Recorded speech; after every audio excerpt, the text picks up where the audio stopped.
a girl mysteriously murdered, never-ending daylight, a cop and killer who become unlikely partners. All this can only mean one thing. We're comparing Insomnia on this episode of Retro versus Remake.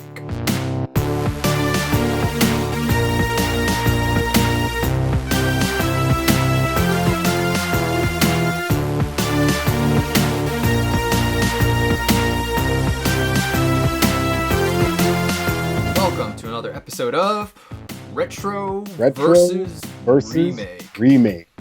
This is the series where we compare movies and their remakes. Join us as we ask the question, should this remake exist? And today's movies are Insomnia.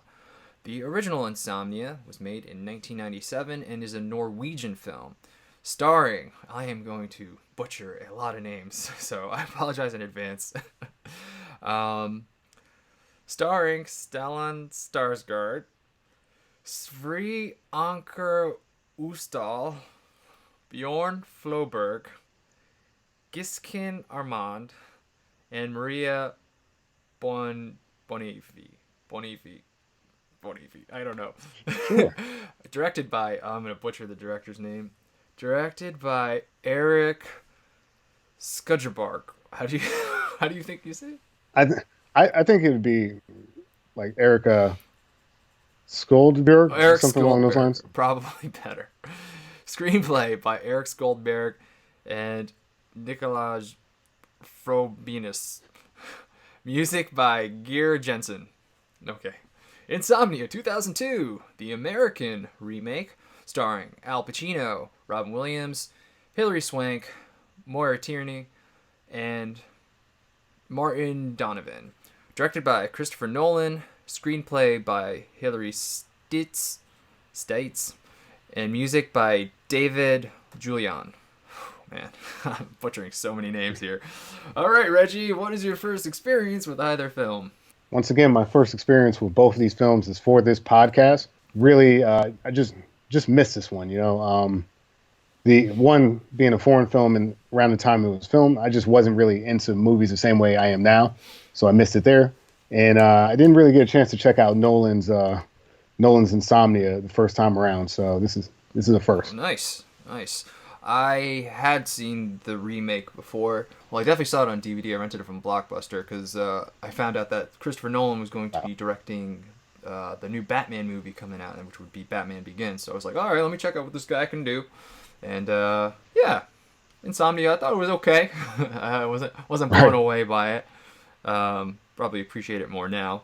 But yeah, I saw it then. Never saw the original until watching it for this.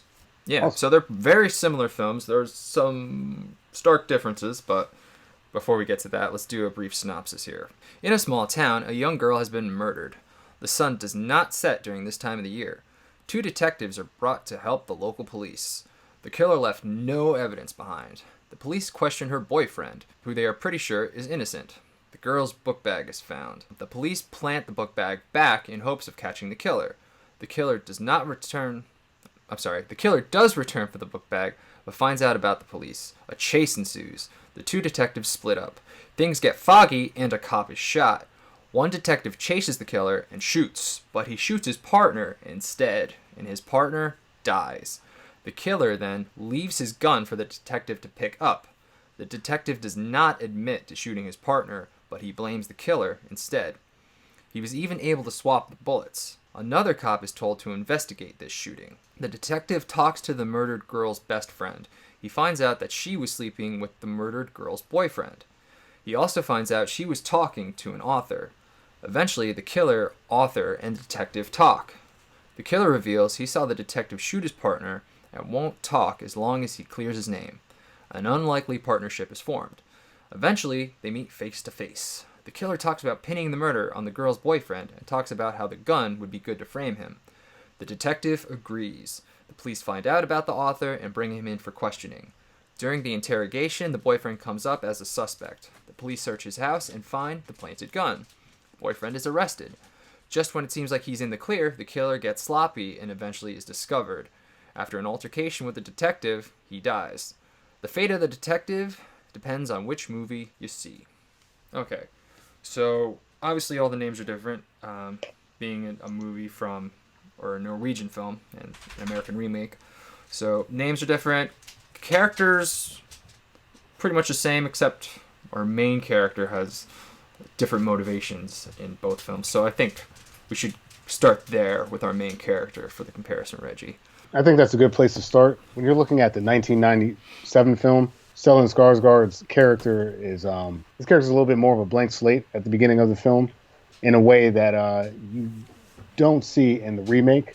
They give Al Pacino's character a little bit of backdrop in the film, where early on you know that there is some sort of internal investigation aspect to it. He's got issues with internal affairs, which gives him his own sort of issues and motivation early on, like you mentioned. Yeah. Should we just get into that internal affairs thing? Because it's a pretty big difference with both movies. Yeah, I think that the original, because you don't have the same backdrop, you're going to need that to talk about motivation. So that's where we should start. So you had mentioned that there's this internal affairs storyline going on in the remake, and what's going on, we don't find out exactly what it is. I guess I'll just talk about it, but pretty much our main character, Al Pacino, who is Detective Will Dormer, he's being investigated by Internal Affairs for planting evidence, pretty much. And his partner is going to cooperate with Internal Affairs, and then Al Pacino is just really upset. He's like, "What? If you do this, I'm done." It's like, "But you got a good reputation." My reputation is what they want. So Al Pacino and his partner are immediately butting heads because he's like, I can't believe you're going. He pretty much feels like he's being sold out, right? He's going behind his back, working with Internal Affairs to help further his career, and then it's going to ruin Al Pacino's career. That's playing, and when the partner gets shot, it seems like, well, maybe he did it on purpose. He even talks to somebody from Internal Affairs who's like, I'm very interested in hearing that report and just exactly how he was shot. So Al Pacino, you're like, did he do it on purpose? And then he's sort of confused, like, did I really do it on purpose? So his motivations for, I guess, covering up the shooting make a little bit more sense because it's related to this internal affairs investigation, so it'll look like he just murdered his partner in cold blood. Yeah, I fluctuate myself with the backdrop of Internal Affairs. I think that there's some positive elements to it, and I think there's some negative parts to it. I would say in sort of the negative column for me is it feels a bit like kind of like hand holding. You got to know how you feel about this guy, so we have to show this very obvious sort of, I guess, antagonist, as it were, outside of your main villain. But at the same time, the motivation makes a hell of a lot more sense with Internal Affairs. I struggle with whether or not I like the addition, because just very early on, there's a signal of who is Will Dormer, the Al Pacino character, and is he a good guy? Is he a bad guy? Whereas in the original film for Detective Engstrom, I don't know anything about him, so I'm sort of keeping him at an arm's length and being cautious about how I feel about the character, because really, the only thing I know is that he's a capable detective and not much else. So, like you mentioned, though, when the shooting happens, it's a little confusing because what does he have to gain from a cover-up? You mean you're talking about the original now? Yeah. In the original, yeah, thank you. That's why I kind of like the internal affairs investigation thing, because it gives him motivation. Like, there's no motivation for Engstrom to really cover up the murder. He's not under any investigation. I'm sure these things sort of happen, where you accidentally shoot your partner. It was foggy, he didn't do it on purpose, and he could have just come out right and said, yeah, this thing happened. I don't know what the consequences would have been, but I don't think it would have been as bad had Al Pacino's character come forward, because I think the internal affairs thing would have just been all over him, like, oh, you did this on purpose. But there's no reason that he would have shot his partner in the original. So I appreciated the inclusion of the internal affairs thing, and it worked for me. It's just one of those things where like in the original film, the way they present the police when they show up is they're a little bit more like incompetent. It just seems like Engstrom and his partner are like just very, very good detectives, and they're kind of like a little bit above the local sort of yokels when it comes to this investigation. So as the film presents itself, I feel like Engstrom probably could have found a much easier out Yeah. than the one that he took. It didn't really match the character in that way. But what I did like is that it left open a blank slate that gets filled in a fascinating way that you're not going to see in the remake. But again, I think that to your point though, when you really look at at least the beginning of the film, I'm gonna have to like you mentioned, edge it out to the remake because I know why he would Right. hide the sort of inciting incident. Like that just makes a lot of sense because if he shoots his partner, whether he did it on purpose or not, IA is already all over his ass, and now okay, he had a conversation in public with his partner about him talking. You know, there's that backdrop there, so he's in a little bit more trouble, maybe a lot of trouble, if people find out he shot his partner. Yeah. Should we get into those differences or the events that the original does to cover up or that really reveal his character? Should we go into those yet, or did you want to talk a little more about the internal affairs thing? Let's talk a little bit more about the internal affairs before we get there, because part of the internal affairs thing is a legacy sort of thing for Al Pacino's character.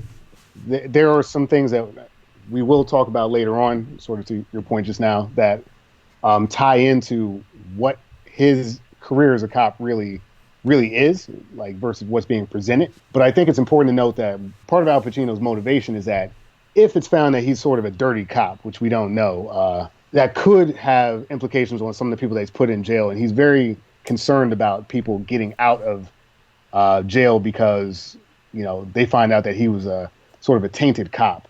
And that's a big, big motivation that comes back to play. He's just really worried that like everything he did is pretty much just going to come undone. Even the killer in the remake knows about it. He knows about the investigation. He knows that Dormer's legacy is pretty much on the line here, and then it will be ruined if it comes out. That's sort of the killer's motivation to get him on his side. Do you know, just from your notes, the name of, like, there's one criminal that Pacino's very much I think it was Dobbs or something, but it doesn't sound right. Yeah. Is that right? Dobbs. Yeah. Oh, right. I remembered. Because like, I like that too, that you introduce this, I mean, you barely introduce him, but you introduce this Dobbs character, who's sort of another type of big bad character that even though we don't spend time with him, we know later on in the film that the implications of that guy getting out could be catastrophic, you know? And again, just more motivation for Pacino to keep his name clean and to keep what's in his mind bad people out in jail and not in the streets. So there's a lot, like you said, a lot more motivation for Pacino. I think I'm with you. The IA stuff is actually critical, although it doesn't leave as much space open for interpretation of who this guy is. Yeah, but I think an American audience, I think you need that. Because otherwise, as we will see with this original, like, it's just a guy who did something bad, who keeps doing worse things, and it's hard to root for that guy. And, yeah, you don't really root for him at all, actually, in the original. Yeah. But you do root for Al Pacino. Yeah. I think to your point, what we're talking about now is sort of like the initial setup for the character, but to get a full scope of the Engstrom versus Dormer argument, I think you're right that we do have to start getting into the sort of incidents that lead you to start finding out more about them and how the shooting happened. So I think we are going to have to talk about that to proceed. Okay. So one major difference is that after our lead detective sort of tells, I guess, his boss, the story, the events that happened, like he does show some like remorse for it because he gets violently ill and he like has to pull over and throw up. And in the original, as he's throwing up, he sees a live dog. He's like, okay. In the remake, he sees a dead dog. Okay, whatever. Why? Why is that important? Because he needs to swap the bullets, because obviously his bullet is in his partner, and he needs to get the killer's bullet in there. But how do you do that? You can't just put a nice fresh bullet. No, it has to be a used bullet. So, right. In the remake, Al Pacino shoots that dead dog. It's a dead dog. It's okay. We're still on your side. In the original, Engstrom, he takes that live dog and just, bam, doesn't even flinch. He's just like, all right, this is what I have to do. I gotta shoot this dog. And kills a live dog right there just to swap the bullets. And as you may have, if you listen to our past episodes, like Amityville Horror, or even The Fly, which is what I was just listening to, Yeah. if you kill these pets that we have domesticated, you kind of lose the audience right there. You're losing the audience because there's a swap. So like when Pacino shoots his partner, he doesn't just shoot him because like he's doing the thing. I didn't mean it. And he starts kind of covering the guy's mouth. So like Pacino sort of finishes the job. So even if he meant to kill the guy or not, like he still kind of kills him. You don't necessarily have that same thing in the other movie, but even though you have a guy that potentially just murdered his partner, we got a lot more run for him because he doesn't follow it up by killing a dog. Again, the Engstrom character in this moment, there's so many other ways to get a bullet that looks like it's been in a body that it doesn't make a lot of sense for him to shoot the dog. It shows you a side of him that starts to get unraveled and revealed. But like you said, it's not a positive thing. Like the things that he's doing are pretty messed up. And it shows you the lengths which he's willing to go to cover up his ass. And again, just not having that motivation of like internal affairs there. It's like, why are you doing this? You're trying to get in his head, trying to figure out exactly, okay, I get it, you want to cover up your ass, but now you're killing things to cover up your ass. Right. It's just questionably.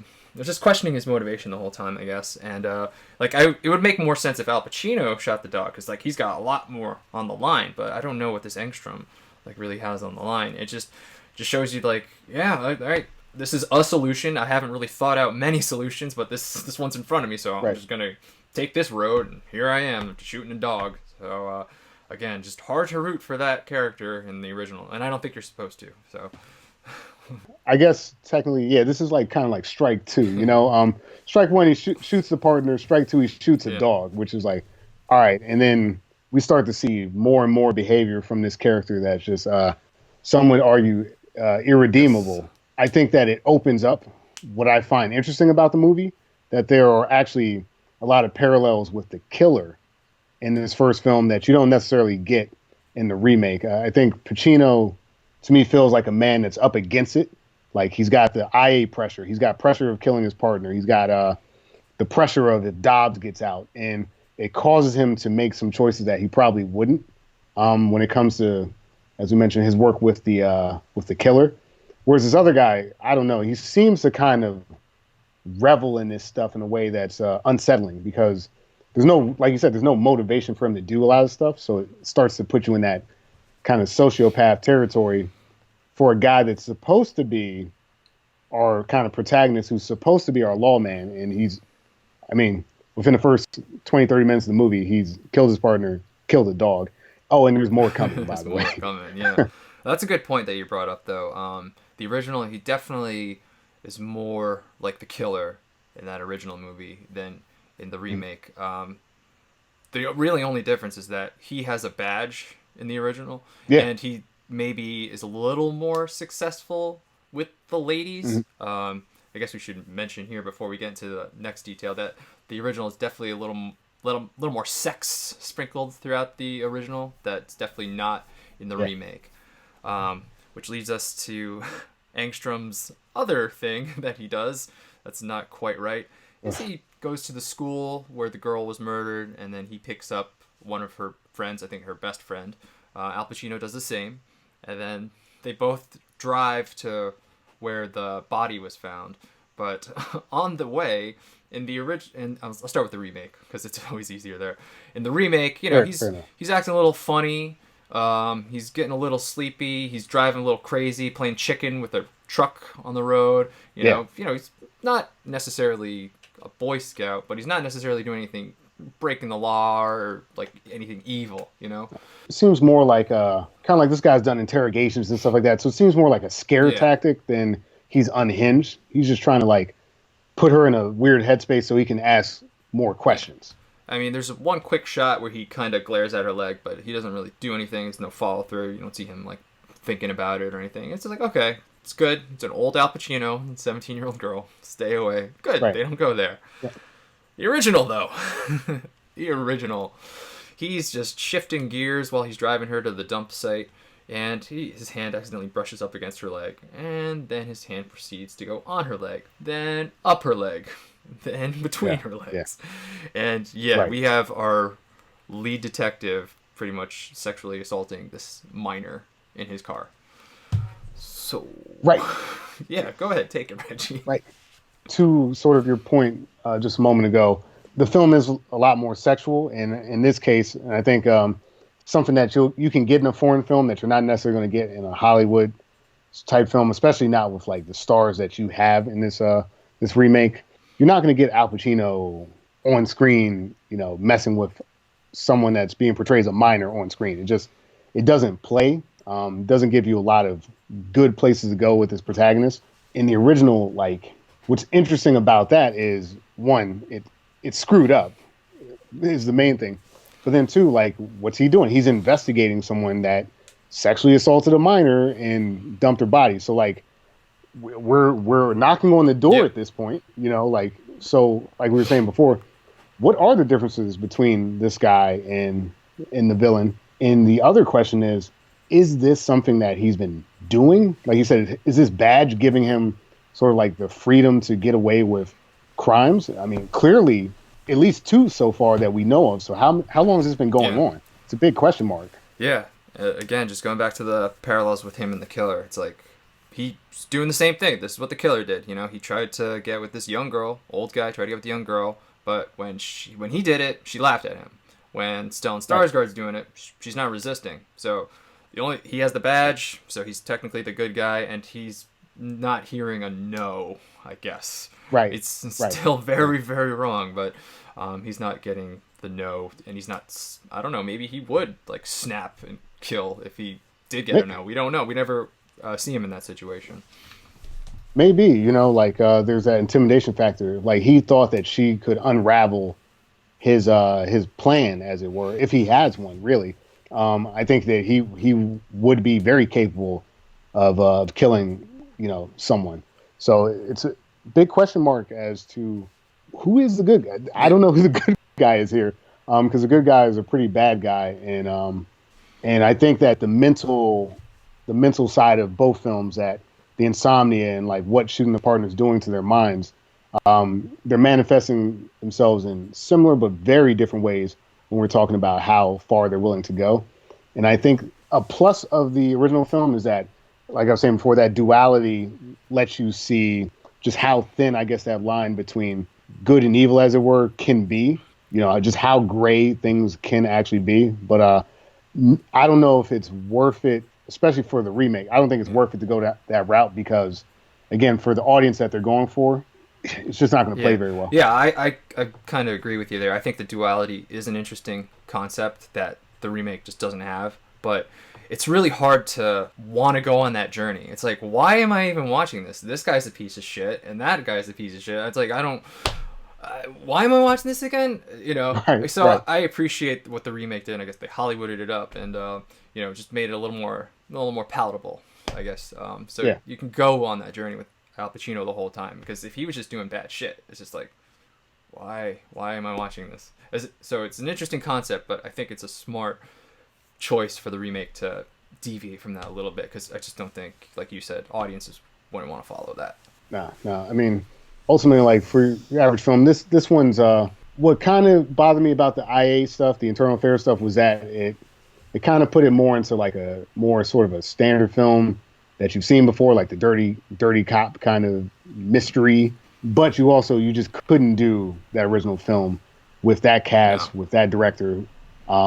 So it's just one of those things where, yeah, it's a little bit more by the numbers, but there's still enough there with the Pacino mystery that it's different enough that it has the internal affairs stuff has merit, and it helps us move along. Because if you had the same type of film in this remake, you'd have to kill a lot of characters for an audience to be satisfied with the ending, which, we'll get to how these movies end respectively. But if you introduce a concept of someone being that bad of a character, you generally have to do something as a resolution that I think it would muddy the movie too much. So I think these are smart cuts.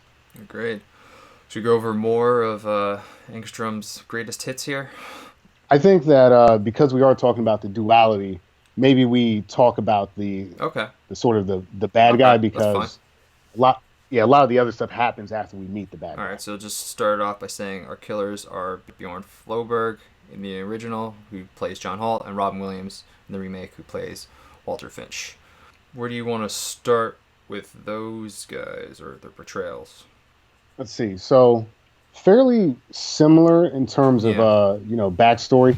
Just an older man that's been involved with this young teen. Kind of she looks to in both situations. They're looked at as like Yeah. mentors, and they for a while they stayed in that space, but it got a little more whatever it is, inappropriate, sexual, whatever it ended up being. And it's just interesting to see like this author who kind of writes about sort of murder mysteries and teenage love and stuff like that, and just that backdrop of their interactions with the young girl. But they're both played a little bit different. I would say that the whole character he seems sort of calculating in the sense that like he's thought about this before, but like Robin Williams to me feels like an active kind of planner. Like maybe the events that led to the death got out of his control, but like he's doing a lot of work to try to clean things up in a way that you don't necessarily see in the original film. Yeah, I agree with that. I think Robin Williams just seems a little more capable than the original Yeah, killer. Like he really is just like calm, cool, collected. He's not yeah, panicking. He's not breaking a sweat or anything. He knows exactly what he wants to do. He knows exactly what he wants to get Dormer to do.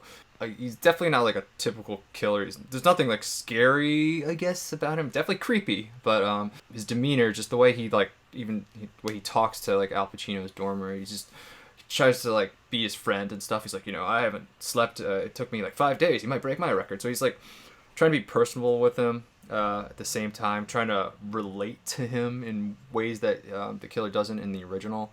So it's an interesting dynamic, and that you find out, I guess, towards the end that he's kind of doing that to sort of manipulate Al Pacino to sort of get sure. on his good side, so he can betray him in a way to frame the boyfriend. It's really well calculated. He's really a smart villain in this movie. I think he's definitely smarter than the guy in the original. Strong performance from Robin Williams in the sense that he does his kind of sort of regular, not regular, but like Robin Williams is really good at kind of like that sort of fast talking chief. Me and you, we're gonna come up with a plan, and like he's really talking through everything. Like he knows about the internal affairs things. He talks about Dobbs. He's almost like the devil on your shoulder, telling you all the reasons why you should work with him. Like you said, he's planned it out, and he's willing to turn on Dormer, excuse me, on a dime. Yeah, It doesn't matter. Like whatever's going to keep him out of trouble. Whereas Holt in the original film feels like a guy who things got out of hand. He feels to me like he's treading yeah. water. He's just trying to Mm-hmm. survive this thing. He lets Ingstrom do a lot of the Yeah. planning. You He's know, really desperate for help. He's definitely more desperate than Robin Williams' character. He's like he really needs Engstrom to do exactly these things, or else he's screwed. Like he's at Engstrom's right? mercy. Whereas the remake, it feels more like Finch, I guess his name. Yeah, he's the puppet master in the remake, as opposed Yeah, to the original, where Engstrom's definitely the one in charge. yeah. Like even to the point where with the plan, like there are parts of the plan like Holt suggests you know how to plan evidence or how to like tell the story, and he gets kind of vetoed. Whereas like Robin Williams, even when he's getting vetoed, he just does it Yeah. anyway. Doesn't care. He's like, my plan rocks. Yours, like He does it. He it's does gonna it happen. anyway. He thinks ahead. He knows that Al Pacino plants that gun in his house. He's Hmm. like just 10 steps ahead, like every time. It's pretty crazy. I think we've talked about this before, but even like in one of the early chase scenes with him, Mm. like just the at the I think it's like a sawmill or something Yeah, like that. the remake exclusive scene, which was a great chase scene. I'll just explain it really quick before you go into details. So pretty much, Dormer breaks. He finds out where the author lives, and he breaks into his apartment. But then Robin Williams has this like piece of paper on his door, and then he notices that it's not there when he gets there. So he knows that somebody's in his apartment. So he runs. Al Pacino chases. It's a great chase sequence. Like you said, it was like in a lumber yard or something. But all the logs are like in water or something, a stream just flowing down, and Robin Williams is like running on top of the logs that are on top of the water. Then Al Pacino's behind him, all tired and just not getting any sleep. And he's not getting enough just sleep. falling. He just keeps falling. And finally, he goes beneath the water. And then it's in a great sequence. He's just desperately trying to get up just to get some air. And the logs keep crashing, just these monster crashes. And he just can't get out. And it's as amazing as it is terrifying, because that's one of my biggest fears, just not being able to get out of water like that. Eventually he does get out, and he sees Robin Williams just run away. But great action sequence. It's a great action sequence, and I mean, you can even sort of read into it, because you've got this sawmill and the logs just keep coming down, and sort of like the same character, when he's in control, he's he's running on the logs, he's chasing them. The minute he slips up, he's in the water, like he is drowning, like literally drowning, and just more logs just keep coming down. He's not able to get out, and it's a lot like his own life, like he was in control and then things got out of hand and he's looking for an out, and there's just all this pressure coming from all these different places, and if he can't figure a way out, he's drowning, he's dead. And I think that I imagine, because it's a film, that the director probably wanted someone to come to that interpretation, but like it's a nice metaphor for what's happening to the character, while being a bitching action sequence that is way cooler than anything that happens in the original. Wow, look at that. Did you write an essay on this in college or something? I've been working on a couple of dissertations. I think Chris Nolan would be proud that you found that in that movie. Awesome. Yeah. Anything else about that sequence you wanted to go over? Or? Just another example of what you see a little bit more in the remake, of how Finch is capable and able to elude him in a way that just feels more realistic than the Hulk character, who there's nothing intimidating about him. Doesn't really make sense that he can kick Skarsgård's ass. Like Robin Williams, we're used to seeing him in like kind of nice roles, but he's a big guy, and he's again, the way he's presented as being more of a mastermind, it just makes sense that he's able to kind of get the jump on this guy in the film. So I think that it's another way to do the exposition of this guy is able to elude the law in ways that you're just not going to see in the original. Where should we go from there? I think from there, because we've introduced the bad guy, like you said, Finch is willing to plant the gun in the apartment. He'll do it himself, which you don't see in the original, where it's Engstrom that does it. That's another one of those changes where we get another example of just how sort of sick Engstrom is when he goes to hide the gun, like it's in the boyfriend's house, and the boyfriend comes back, and he's got a lady with him, and they're hooking up. They're underage, high school. They're high schoolers, and you just got this guy just creeping in the corner, man. It's one of those scenes where, all right, you shot the dog, you sexually assaulted a minor. There's going to be another example of that type of potential scene, and this guy is willing to just sort of creep on two like young kids hooking up. And again, it's unsettling, and it just makes you wonder how far this guy's willing to go. Should also mention that girl is the girl that he sexually assaulted before too. Yeah. Well, and so, and he's just standing there. He's got this really death gaze. He just kind of reminds me of Private Pile in was it Full Metal Jacket? Yeah. Just watching it. And he hasn't had sleep. He's sweating. He looks terrible. He is a terrible person. He could just kill the guy and, have his way with the girl right there. This guy, that is very much in the realm of possibilities. So, this guy's not good. It just makes you wonder what would happen if he got caught. Yeah. What would he do? Would he kill them? Would he frame it as another murder? Like, probably. And that's just another unsettling character trait that you get in the first film. Yeah, I don't know how they didn't spot him. That's some luck he's got there. Should we talk about his other sexual endeavor in the original? Like you mentioned, there's a bit more, like I just said, sexual tension, like a character we haven't got into, but there's one of the local detectives that sort of has a thing for him, potentially in the original. You're introduced to one character where he tells his partner that he's not interested in, it was Detective Hilde, who we'll get into, but he tells his partner he's not interested in her because she's shaped like a boy or something like that, or I don't know, it was the whole thing, but he's got tension with her, he's got tension with the girl in the car, in the hotel he's staying in. He's got tension with the sexual tension with what would you say, the receptionist, I guess. Yeah, I guess so. She works at the front desk, or Yeah, and like there's some foreshadowing that she may be into him as well. And there's a scene where what she's showing him some like kittens that she has at the yeah, hotel or yeah, something like that's it. that. He reads the signals right in the sense that they start making out, but then he reads the signals wrong that he gets aggressive. And I mean, again, we're teetering on that line of like, is this guy going to assault this woman? You know, it's just another example of a bad guy in the Mm. film that you once again you don't get in the remake. There's not that same type interaction. No, he doesn't do that at all in the remake. In the remake, the hotel girl or the receptionist, she's more there just for exposition, so we can find out more about this internal affairs investigation. That's really all she does. She's not really a love interest at all. She does Yeah, sleep in his room, but I don't think anything happens. I think she just sleeps and he just walks around going, "I can't sleep. I can't sleep. It's so damn yeah. bright."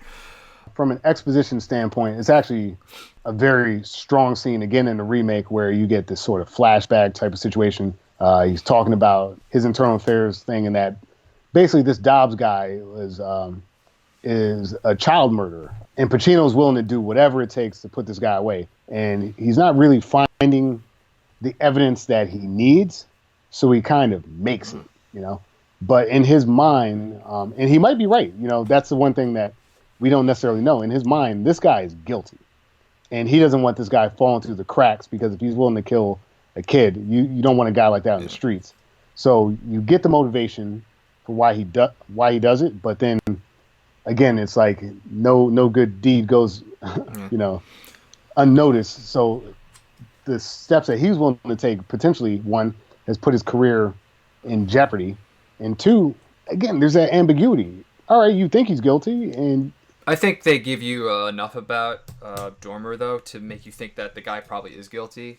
I agree. We hear about like his other past successes, which is about locking people up, and that he's legitimately seems like a good cop who's trying to do the right thing. I mean, he got in trouble because he's trying to put this kid killer away, right? That's a noble thing to try to put away somebody who's killing kids. Right. So it's not as self-serving as Engstrom in the original. No. So you're on his side. You're trying to believe him. You think he's telling the truth, and you want to think that he's on the side of justice and everything.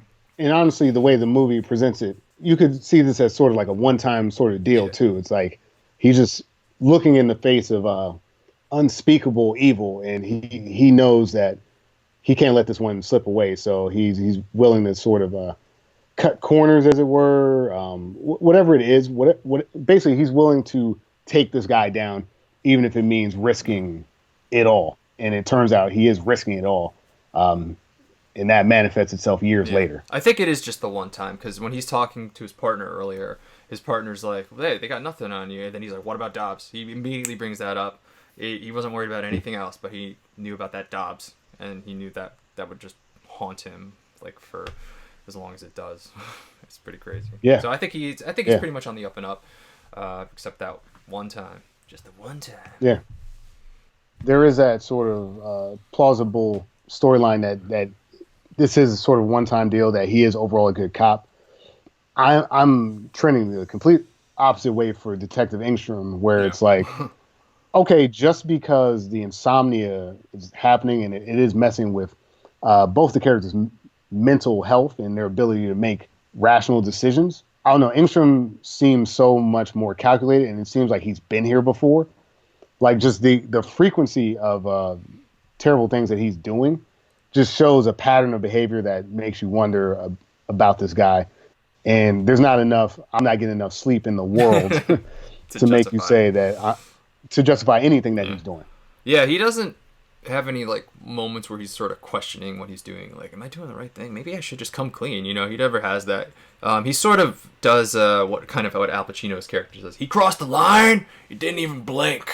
That's exactly what Engstrom's doing in the original. You know, he crossed the line, killed his partner, and he's doing everything he can to save his ass, and he's not remorseful or worried or anything. You know, he's a little tired, but he's right.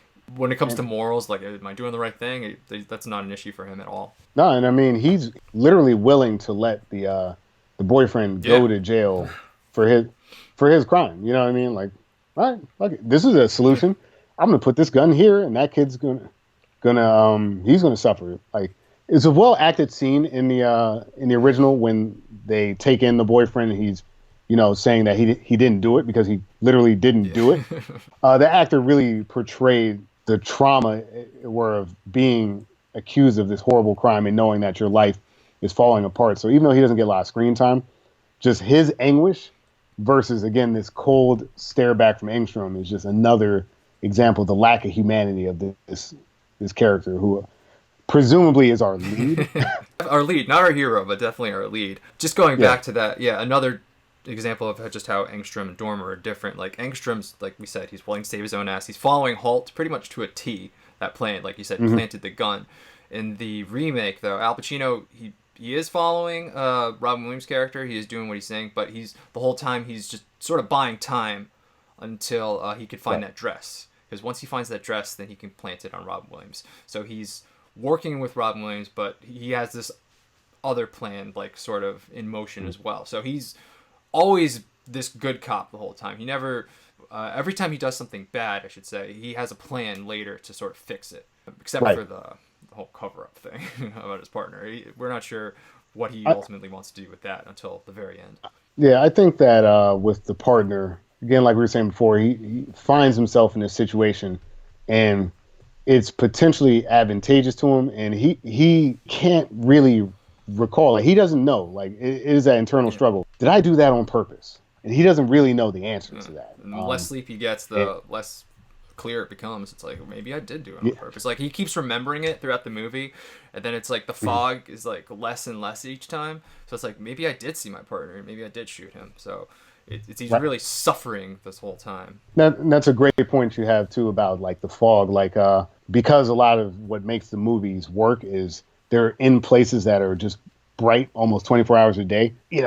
As he's remembering it, as this light is shining through his room and stuff like that, he's seeing more of this light, and it's clearer to him that the partner was there. And it's a very nice juxtaposition that I don't really recall that in the original film.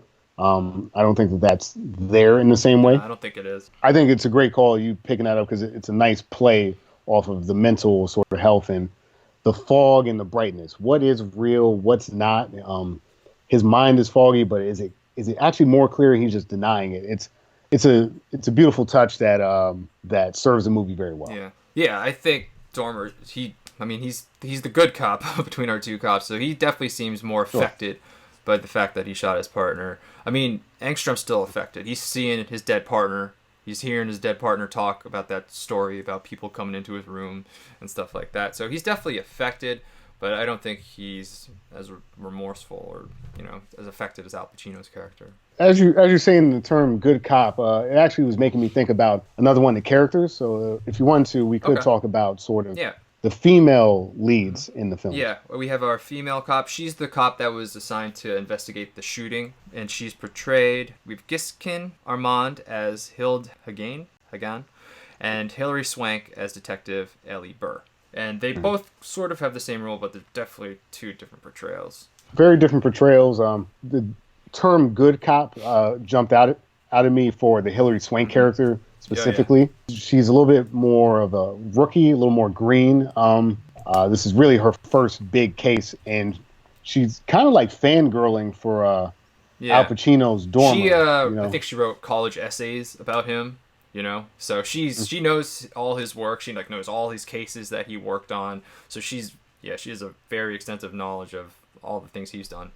It's a good dynamic in the sense that she's not skeptical at all. Like, she's willing to believe him at face value on everything. Pacino basically tells her that's not smart, even though it doesn't help him to point this out. For instance, there's a report that goes out at that Hilary Swank puts together, and Pacino's like, "Oh, you got to check that. You're putting your name on it."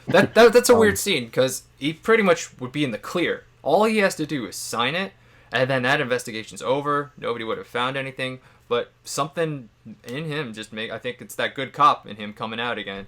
I think part of him wants to get caught. So he's like, no, look into it further. Because, like you said, that is your name in there. He had an out, and he didn't take it right away. So just more evidence that maybe deep down, he really is a good guy. Because Engstrom doesn't have a moment like that.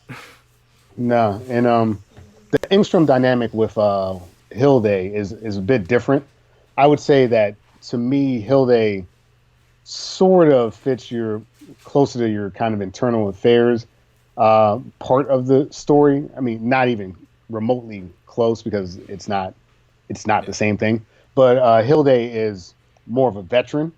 She's closer to the level of detective as Ingstrom, Yeah. so they're closer to equals than anything in a way that the rest of the cops in that town aren't. And she is skeptical. She's skeptical of anything. She's not just going to take your Hmm. story. Like she immediately points out, well, you said that shots happen here, but I mean, from where I'm seeing, I don't know how you would have done that from there. No. You sure it was there? And she's got Yeah. questions. And that dynamic comes back into play when we get into the ends of the films. But I did think that we had to spend some time with the Hildays and the Ellies to sort of show their dynamic with our leads. Yeah. I think Ellie really helps. I think she really helps sort of solidify that Al Pacino is sort of this good cop deep down inside. He's really a mentor to her.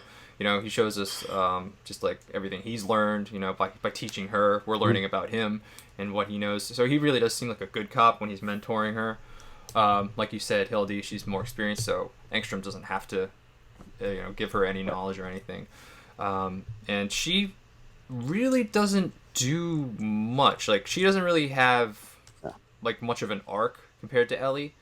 Like we'll get into the ending soon, but like Ellie actually does have an arc. So I think Hilary Swank has a little more to play with, and I think her character's just a little more interesting because of that arc. Yeah, and arc is a great way to describe this. I would say that that is the advantage of the remake, that they give characters arcs in a way that you don't see in the first film. As I was mentioning earlier on in the original film, you don't know who Engstrom is at the beginning, and as you learn more about him, you find out you don't like what you see, and as we get to the ending, we also sort of find out that not much changes there. Whereas Pacino, there's question marks. There's question marks about who this guy is, but by being a mentor to this Yeah, cop, who's basically where he was when he sort of made a name for himself, and her reverence for yeah, him, and his understanding that although she reveres him, he knows about himself in a way that he's telling her, look, do your job, do your research, because you're ultimately it is your name, it's your legacy, and he's a very legacy minded character in that sense, but he's also protective of someone even when it doesn't benefit him. yeah, And like you said, that does help solidify him as overall a good yeah, cop. yeah. Her reverence really plays a big part in the beginning to help us understand, like, okay, Al Pacino is the good guy. She like this good girl is gonna like just talking up this guy. So okay, she likes him. I'm pretty much gonna like him too, and that's Right. so she's pretty important in the beginning of the movie to help you figure out who Dormer is. She's pretty essential in the beginning. I would say so. And as we get into sort of the conversation about the ending of the films, she's actually pretty important when it comes to, like, you could kind of describe it as sort of the message of the film, if there is one. Ultimately, I think that her arc gives us sort of the idea of what I think sort of the point of this struggle that Pacino is having throughout the film. So I would say this character gets an upgrade in the remake, um, in a very important way, because even though again she doesn't get a ton of screen time, but the screen time she has is very important to our lead. Yeah.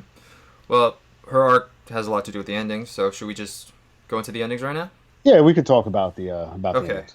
Okay, the original ending, pretty much the boyfriend gets arrested, and Engstrom meets up with Holt, and then they're just kind of talking, and then they get into a fight. Like you said, that's our action sequence when Holt just starts kicking Engstrom on the ground, and then for some reason he runs after that, and he doesn't kill the cop, he just runs, and then he runs on this Yeah, dock, but it's like really old, so the wood beneath him breaks and he falls and he cracks his head, and then he's just in the water drowning.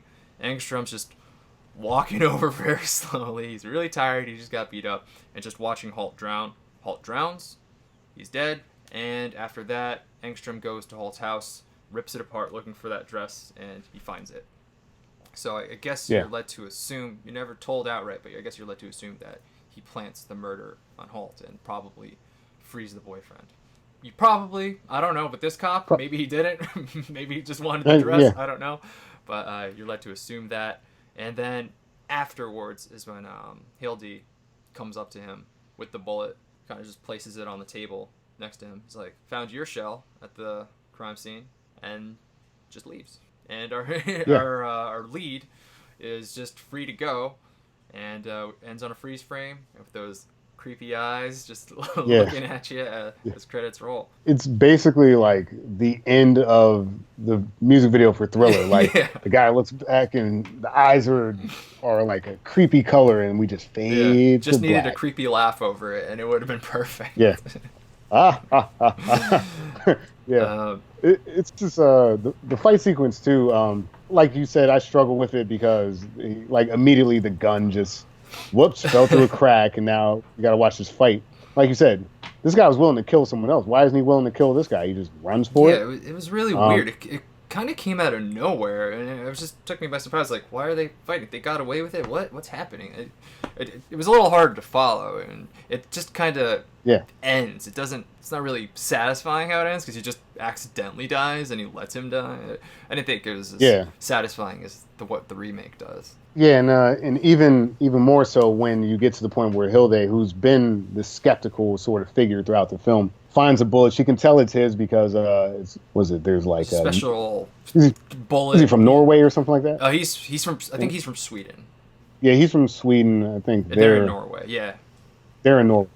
So she's like, oh yeah, the bullet type is only made in Sweden, so it's very obvious that it's his casing, and it's sort of one of those like weirdly glaring fuck ups. like you would think that he would have accounted for that, and he didn't. And it also just made it weird that, to your point, I'm gonna have to assume that he shows that Holt is the bad guy, for her to let him just sort of leave with that boyfriend character kind of in the wind. I don't know what her motivation is. Maybe that people won't believe him, or that maybe the greater good is that the real killer is gone, and we'll live with the knowledge that you killed your partner. And the problem with that ending is that we know how bad of a guy this is. We know what he's capable of, and I'm going to presume, just like we did with other parts of the film, he's going to keep doing terrible shit. Yep. I mean, imagine what he can do when he actually gets some sleep and has enough strength to follow through with some of his plans, Because the question is, was he always like this? Did he get a taste for it? Right. Just like the villain in the first film says that, he thought about doing what he did, the murder, but when he was actually doing it, the sensation or whatever, it was just different, more than he could have imagined. Like, is Engstrom in the same way? Has he done this before? We don't really know, but he's done this a lot in the week or two that he's there. I don't think that a guy like that can put it back in the box, and I think that he's capable of some pretty dark things. And as we mentioned earlier in the show, like that's an interesting dynamic, the duality of good and evil, but it's unsatisfying in the sense of like the real villain is on the loose. Yeah, so it's definitely a bold approach. It's definitely not an ending you'll see often, but like you said, it's not satisfying because he's just free to go, and he didn't learn anything. There was no repercussions for his actions, any of his horrible actions. He pretty much gets to keep on doing this if it happens again. If he can shoot other people and just cover up, like how many murders is he just gonna cover up? You don't know. It might have been interesting to make a sequel just to see what other crazy shit he does. But bold but not satisfying. Ultimately, is how I would describe that ending.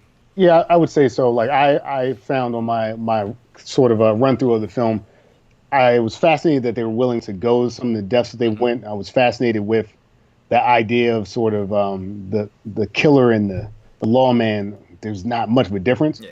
But once you sort of get outside of that, it's kind of thin. There's not really that much to it.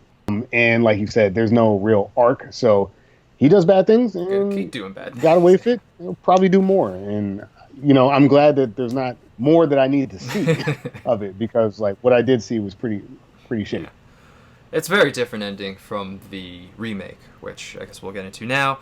So pretty much, the boyfriend's framed, everybody thinks, oh, you're done, Dormer. You're going to go home. So he's ready to go. At this point, Ellie has found the shell from his bullet, and she's very, she knows what happened, but she's not coming out and telling him, right? She's sort of just holding on to this information, but she has to go to Robin Williams to retrieve some letters anyway. So she goes to do that. For some reason, Dormer breaks into Rob Williams' apartment again, and he notices that the letters are still there. So he knows that Ellie's walking into a trap. So he goes to find Ellie, and meanwhile, Ellie is at Robin Williams' house, and she sees the dress. Robin Williams, I don't know why he went through that drawer, because he knew he put the dress there, but for some stupid reason, he opens it up with the cop there. Maybe he wanted to do it. Like Al Pacino said, he did it, he enjoyed it, he's going to do it again, so maybe he was going to do it again. We don't know. Right. But yeah, he knocks out Ellie. We don't know what would have happened if Al Pacino didn't get there. Thank God he got there. Al Pacino does get there. Pretty much a shootout ensues. Al Pacino and Robin Williams, they shoot each other. Robin Williams dies right away. Takes a little bit longer for Dormer to die. Ellie gets to him as he's dying. She tells him, look, I found your shell casing, but I can throw it all away, and this can all go away, and everything will be fine. And in his dying moment, he's like, no. He has his, he's like, stay good. He's like, stay good, pony boy. Stay gold, pony boy. He has his outsider's moment. And he's like, you gotta be good, because I'm not. And then he dies, and the movie just kind of ends there. So we have a lot of things resolved in the remake as opposed to the original, where a lot of things are just left open-ended. Right. One, I'm gonna give the points to the remake in terms of that action sequence. One, the tension of Pacino knowing that Ellie's walking into a trap. The tension of Ellie actually being in that situation. Pacino coming in to kind of sort of save the day. The shootout, which is a fun scene. A little hokey at some points. The 7 bullets in that gun, make them count. But like you said, when he sacrificed himself, like while she's pinned down, he goes around to confront Robin Williams, and ultimately ends up sacrificing his own life while saving kind of the day. And as you mentioned, as he's dying, he's pointing out, it's like, all it takes is one time, just don't do what I did. Like, basically don't cut corners, play it straight and narrow, because that's the way to go. So you take that casing, and you know what that is? That's evidence. And she puts it in her evidence bag, and, he had a chance right there, even though he was dying. This could have all gone away. His legacy could have been untarnished, and he decides that the right thing to do is to tell the truth. He wants her to tell the truth because he doesn't want her to go down that same dark pathway. And presumably, like you said, that one, given her respect for him as a cop in that moment, the sort of the good guy element of, you assume that leads her throughout the rest of her career. So it gives him an arc, because even if he did a bad thing, he knows that he did, and he's willing to, he's willing to set it straight by, tarnishing his own legacy and not tarnishing this good cop's morality. It's a great arc. I'm glad that it happens because, like you said, it resolves a couple of different things there. Ultimately, I think needed to be resolved, and there's a little bit of, it's not overly cheesy, you could say it is, but I think that it's a clean enough good arc that I like the way that the movie ends. I liked it too. I definitely like the remake's ending better. Going into what you said, a little bit cheesy. I think it definitely does feel a little bit formulaic, that it's okay, we can tell the truth now, and I'm going to die, so I don't actually have to deal with any of those consequences, It's a little too neat, that package of the ending of the remake, but I still like it better than what they did in the original. I think it would have been more interesting, though, if he actually had to be alive and face the consequences of what he did.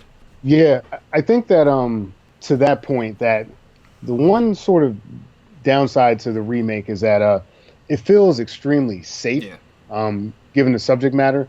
Not too formulaic, but like... I mean, definitely compared to the original, it's safe. That's for sure.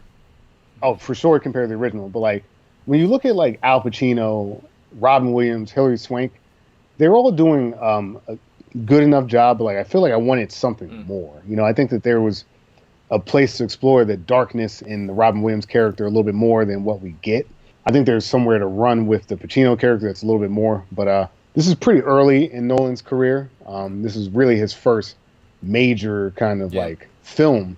So there's not a lot of leeway to Right. diverge. They're not gonna let And Nolan do what Nolan does. The studio wants to make money first. not not just yet, not just yet. They're not. But I mean, it's a very very capable turn. The movie has actually a good arc. Some of my complaints that I have that it feels like there are elements where there's hand holding. It still works. Yeah. So I love that No, arc. I think it's a good arc. I think it's a little more capable than like the average movie. So I I think agree. it's good there. But like you said, it definitely plays it safe. It's probably because like Ellie, Chris Nolan was kind of green at this, and they weren't just gonna let him do anything. Not at all. We didn't talk about the partner at all. I don't know if you wanted to get into that. Yeah, I guess we could talk a little bit about the partners. Was it Eric Vick in the original? Eric Vick and Hap Eckhart in the remake. Yeah. Unfortunately, Eric Vick, there's not a lot to work with there. I mean, one of the opening scenes, he's basically asleep on the plane. They're at the morgue or whatever doing some detective work, and then bumbling cop drops a thermos basically, and Eric Vick gets shot. So there's not a lot of play Yeah, for he him. sometimes shows And up as a apparition or just something that Ekstrom sees sometimes. Other than that, though, not yeah, much. Yeah, not much. And again, because you take out that IA element, the internal affairs, not much for him to do. So he is a minor character. In the remake, there's more to him. Not much more, but more to him. And mostly in the case of, look, internal affairs is sniffing around. I'm gonna tell him the truth because I don't need this shit. Like, I don't need this shit, buddy. So I'm gonna let him know what I know, and that's what it's and you gonna might be. be fine. I'm sure. Your reputation. Yeah. The reputation is the problem. Taste. I'm surprised we're not doing more of those. I can appreciate the character, but in both films, really not much to it. But I would say that it is important to note that in the remake, the partner does provide motivation. In the original, the partner does not. Yeah. And also, I'll just say he does sort of show another good side of Al Pacino in the remake, too, because he calls the wife, right? And he has this, like, very sad conversation about what happened, and, like, he's told to, like, pretty much you have to kill him. You don't arrest him, Will Dormer, you kill him. But I thought that was a nice touch that he made the phone call himself to the wife, because Right. you don't get a scene like that in the original.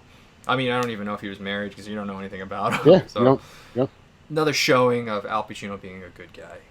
Yeah, and just another example that in a film, just like I was saying, with like the boyfriend in the original film, you don't need a lot of screen time to have an impact on a film. And look, he provides this backboard of motivation, and he provides that scene where the wife like accepts. I mean, she's grieving, but she's also like, again, showing Al Pacino, like you said, as a good guy and also a capable guy. She's like, look, do what you got to do. She's giving him the blessing to do whatever it takes, and it shows you that Al Pacino's not working in this bubble. Like, it's not like he's just making choices for himself as a self-serving thing. He's got other people in mind as he's making some of his choices, even though sometimes he gets it wrong, like anybody does. There you go. He's only human, Yeah. He's a human. The other guy may not be. Ingstrom may not be a human being. He might be Just a demon. a sexual demon. Yeah. Okay. Is there anything else you want to talk about? Yeah, I mean, you really got the framework there. At the end of the day, you've got this murder in kind of like quote unquote small town, big time detective coming in, and just what they choose to do with it in both films are very different. And I think that's ultimately the major difference between the films that we've sort of uncovered. Outside of that, you start getting in these sort of cursory characters that really ultimately don't matter. All right. So, verdict time. Yeah, let's do the verdict. Okay, Reggie. Should the remake exist? Yeah, as I did my watching, our conversations have actually sort of helped solidify the importance of internal affairs. At first, I thought that it was a bit of a cop out, but when you really look at the beginning of the film and how it sets the frame for the entire film, worth it. Worth that little bit of hand holding to get to a real motivation, get to real arcs for our characters. As I was saying before, I kind of wanted a little bit more from the characters. I think Robin Williams is very good at this type of character. This sort of quiet creep that unsettling in a very normal way. Yeah. Like he's very good at being a normal guy with this darkness behind him, and I think it probably has a lot to do with his own sort of life and struggles. Hilary Swank, pretty serviceable. Maybe too much of a Boy Scout, as it were. But yeah, it's a safer film, but it's not the safest film. It gets the job done. It puts another spin on this original story. And I think that ultimately that internal affairs stuff is what puts it over the top. So I think that the remake certainly deserves to exist. I have no real overarching problems with the film, other than I like my films to push a little bit more. But I know what this is. This is Nolan's first big project, and if he messed this up, you don't get that Batman movie. You don't get some of the other cool Christopher Nolan films that we see. So I think the remake should exist. But it's one of those films that I'm gonna watch it once. I'm really not gonna revisit it because it's kind of sort of by the numbers. I'm pretty much in the same boat as you. I think, like you, just having this conversation really opened my eyes up to some things. Like I did like the remake when I first saw it. And I liked it on my rewatching of it, especially after rewatching the original, or watching the original, because I did not like that original at first when I watched it. But then you sort of brought things up, like, it's what Engstrom's doing is exactly what the killer's doing, and there are more parallels going on there than you realize. I was like, oh yeah, that is pretty interesting there. And like you, I do like my movies to have a little bit more of an edge. The remake definitely sort of feels formulaic. Like I said, everything is nicely tied up in a package at the end. It's very safe, especially compared to the original. And I guess if you were expecting something edgy like the original, that you might be upset. But I'm kind of like you. Like, I know this is a studio trying to make money. It's Christopher Nolan. Doesn't quite have all the power yet. And I don't think it's bad either. Like I said before, I think it's definitely better than the average film that like approaches this subject matter. So I think what they did was fine with it, and I think that now I do kind of want like more from it, just because I've seen the original. Like just I guess I keep saying the word safe because but the original there's nothing safe in that original at all. But I think you sacrifice that edge just to make it a better story overall. I think it's easier to follow. I think an American audience they need someone to root for, and there's nobody to root for in that original Insomnia. Maybe Hildy, but then she doesn't even do anything with her knowledge. While it's a little bit safer, I think it's a good, competent film, and I think should definitely have been made. Yeah, it's just that that original, it's strong, and it's not like shock factor just to shock you. It's done well. I think because the remake gives you motivation, it starts putting, like you said, the storytelling in a better arc. But I think what the original is playing with is fascinating, but also not worth what we have to go through. I think it's a nice sort of, not case study, but it's a nice juxtaposition, like showing that what's good isn't always good. But like I think it sacrifices too much story. So the remake, you almost kind of wish you had a blend of both. Like you're saying, but serviceable film. I'm glad we watched it. Same. I got nothing else to add to that. It's pretty good. All right. Well, that's our review. I guess let us know. Did you agree with us? Did you disagree with us? Did we miss anything? We got to pick out the next episode. So, Reggie, I think you maybe had an idea for what we Yeah. Well, I mean, the audience can see that, like, right now, even our little project is affected by the coronavirus. We were all sheltering in place, and I thought that it would be interesting, given this isolation and the sort of apocalyptic nature of a pandemic, for us to watch something that plays in that space but isn't too serious. Like, I don't want to watch like Contagion or something like that. But I'm thinking War of the Worlds. I think that would be a fun thing that kind of is in this space, but still fun enough that we're not going to get bummed out watching it. Yeah, War of the Worlds. Little aliens. Okay. I'm all about it. War of the Worlds is going to be our next episode. A little Tom Cruise action. Yeah, totally. Tom Cruise. American Treasure. All right. Well, I'm I'm Dan Bulick. You could find us, obviously this one's on YouTube. We're on iTunes. If you're on iTunes and follow us, please, if you give us a 5-star or any good review, that would greatly help us. And if you're on social media, we are on Facebook, Twitter, Instagram, and Retro vs. Remake on all those platforms, so feel free to follow us there. Reggie? Yeah, just follow us, Retro vs. Remake, on Twitter, Instagram, Facebook, all that stuff. You can find me on social media at RP Comedy. I also have a website that I need to work on, rpcomedy.com. With some of this free time sheltering in place, I think I'm going to be making some updates soon and include more of our Retro versus Remake on that. So, all right. Well, thanks for listening, everybody. This has been another episode of Retro versus Remake. I don't know. We'll see how that syncs up. Take it easy.